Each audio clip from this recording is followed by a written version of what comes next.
女人掀开男人的被子，犹豫再三，还是把手伸向了男人。就在她要为男人宽衣解带之时，狼孩闯了进来。第一次做这种事的长平顿时羞愧难当。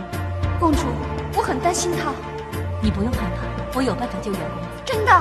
你在外面守着，49日之内不准进入骚扰，你能否做到？能。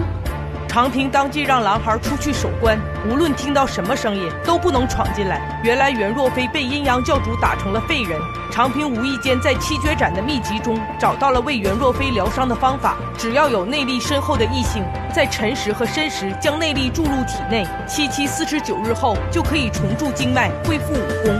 可阴阳两股真气交融之时，必须周身穴道同时散热，是需要不穿内衣疗伤的。皇天在上，长平今日为救袁公子性命，以致有违礼教之规范，此心如比碧玉，绝无不轨之嫌。大家都知道你没有不轨之心了。长平近前掀开袁若飞的被子，开始了长达49天的散热疗伤。可此时追杀他们的慈雄子和日月双使已寻踪赶来。他们往哪边走了？他们经过这里，向那边树林去了。看他们也不会走太远，我们追。几人刚起身，就被战神周世显拦住了去路。凭你们几个也想找长平公主？双方混战一处，月使手持铁扇，出手狠辣，率先解决一人；日使手持钢叉，进取要害，再杀一人。三人合攻周世显，可周世显完全不把三人放在眼里，一杆花枪神鬼莫测，几个照面，手持钢叉的日使就命丧一招回马枪之下，兄弟惨死，月使迎面而上，2招，只用了2招，月使也成了枪下亡魂。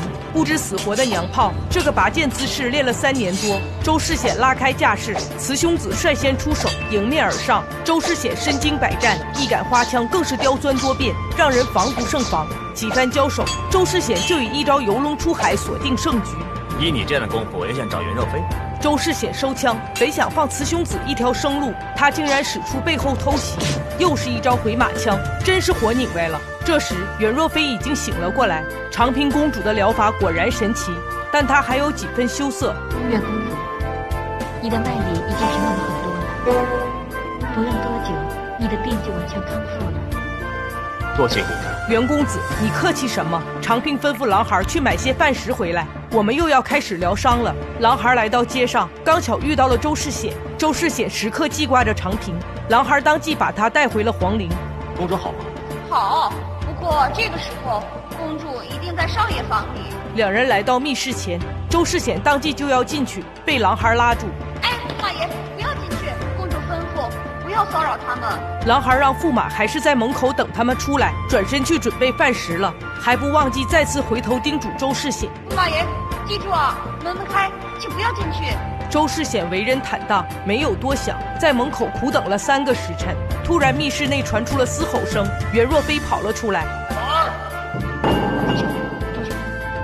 宝儿，快打碗水来！周驸马走进密室，看到昏迷不醒的长平，恨得直咬牙。周世显再也没有面目留在这里了，跑出了皇陵。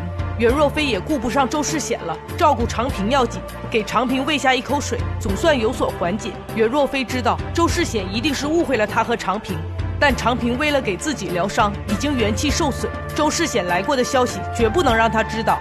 如果他知道驸马来过，对他有误会而离开的话，他会受不了刺激。749天后，袁若飞终于重铸了经脉，阴阳两股内力融合后，功力更胜从前。长平抛出的花草都被他一一刺穿。袁公子，你的身体已经完全康复了。真是多谢公主照顾。刘宗敏，你立刻放人。吴三桂，如果你还不投降，今天就是我和陈月月成亲的好日子。刘宗敏，你太过分了！让我们俩夫妻喝一杯合欢酒，喝。拿剑来。吴三桂一生骁勇善战，他为什么要引清兵入关，成了千古罪人？吴三桂冲冠一怒为红颜，就是从这一剑开始的。刘宗敏围困山海关久攻不下，便以吴三桂的父母妻子为胁，逼迫吴三桂投降。你不要老婆，我不相信你连你爹都不要。这一剑彻底激怒了刘宗敏，当即下令5时之前吴三桂不投降，就斩了他的父亲。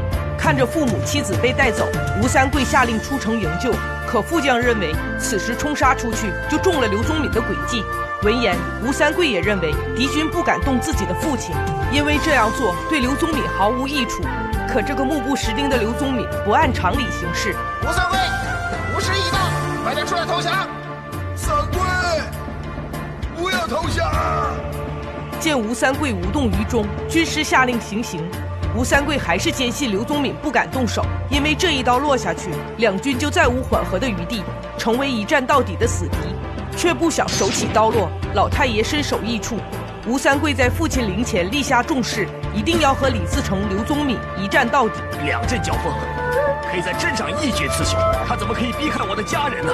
我拿刘宗敏的人头来祭我爹娘。吴三桂当即下令，让将士们饱餐一顿，挑选500精锐夜袭刘宗敏。可如今山海关前有多尔衮，后有刘宗敏，被围困数月的军营哪还有粮食让将士们饱餐一顿？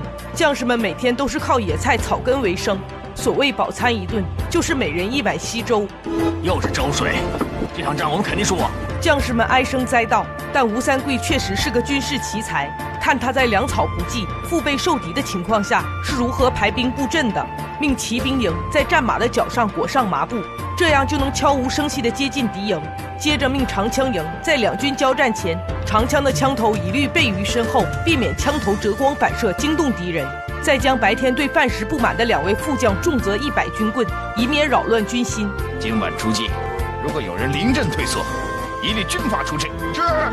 深夜，吴三桂展开突袭，悄无声息地接近敌营后，先以炮火轰击，接着500精锐冲杀而出。如此缜密的行动，刘宗敏难逃厄运。可不想冲入营帐，竟是空无一人，中计了。刘宗敏竟然使出了空城计，围攻之下，500精锐消亡殆尽。幸运的是，吴三桂逃回了山海关。可目不识丁的刘宗敏怎么可能想出这样的诱敌之计？原来是白天被吴三桂打了100军棍的副将叛逃敌营，为刘宗敏报信。此战刘宗敏大获全胜，副将跪倒在地，还以为刘宗敏要赏赐自己。你这种卖主求荣的小人，我这一生最憎恨这种人了！拿出去杀了！刘宗敏大摆庆功宴，可吴三桂这边就惨了。本就不富裕的军营，经过这一战又损兵折将，将士们现在连稀粥都喝不上了，山上的野菜也被挖空了。吴三桂也几天没有进食了。军师为他端来一盘野菜，吴三桂拒绝，他要陪将士们一起挨饿。可这时又一个副将坚持不下去了。我们不如降清自保，好过一起等死。你想降清叛国？来人，拖出去斩！又斩了1名副将，三桂宁死不降。此时关外的多尔衮得知了吴三桂的处境，决定趁这个机会出兵山海关。可庄妃认为让吴三桂和李自成自相残杀，坐收渔翁之利才是上策。吴三桂最缺乏的就是粮草，我们送一些粮草给他，他就背上了汉奸之名。多尔衮连连称赞，真是妙计。这时三桂的军营已经饿死了57人，100多人病危。吴三桂决定破釜沉舟了。传令下去，先屠宰战马，以做粮食充饥。用战马充饥，三桂被逼上了绝路。城楼上烈日当空，将士们饿得一个个倒地不起。可就在这时，多尔衮将粮食堆在了城墙下。三桂坚决不肯接受多尔衮的贿赂，可将士们个个哀求，三桂动摇了。他不能看着和自己出生入死的兄弟们就这样等死，终于下令取粮。李自成和刘宗敏将吴三桂逼上了绝路，也将自己陷入了万劫不复之地。我一定将他们杀个片甲不留。